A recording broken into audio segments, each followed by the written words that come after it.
Hi, my name is Greg Meredith. I'm the Public Works Director for the City of Bowling Green. I'm here to talk today about some of our goals for our Metropolitan Transportation Plan going forward, some of the projects, some of the initiatives, some of the things that we think are important to the City of Bowling Green in terms of transportation. And those are wide-ranging. First of all, our community is growing, one of the fastest growing in the state, if not the fastest, during the past 10 years.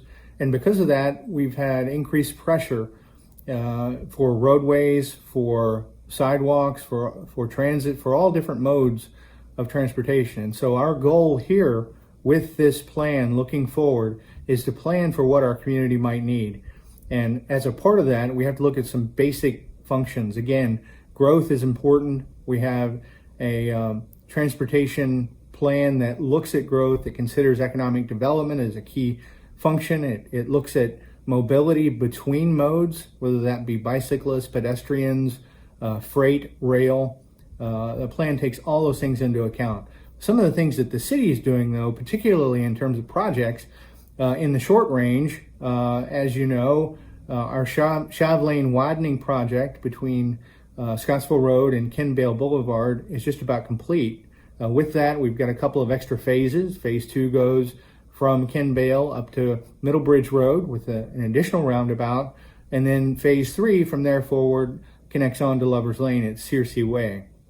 We feel like that's an important link in terms of taking pressure off Scottsville Road traffic, particularly at rush hour, peak hour, mornings and afternoons.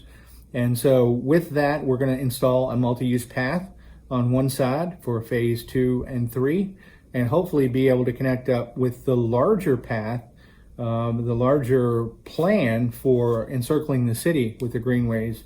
But as a part of that, we connect to Lover's Lane. Lover's Lane then connects, of course, to the soccer complex, to the new developments at the hub along Lover's Lane, et cetera, et cetera. So multimodal is definitely a factor in our long-range plans.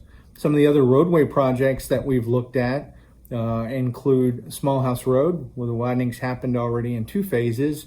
The third phase is a little different, a multi-use path that goes from Ridgecrest up to Scottsville Road, and therefore connects to Covington Woods Park and Paul Walker Golf Course.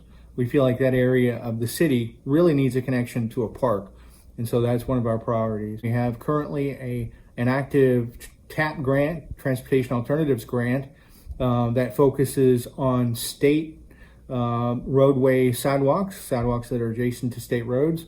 We hope to have that project, that contract, underway by the end of this year, if not the very first of next year, and that would be spring of 2021. So a lot of exciting projects and programs, intersection improvements, those things that are going to help us to be able to grow efficiently, and grow safely.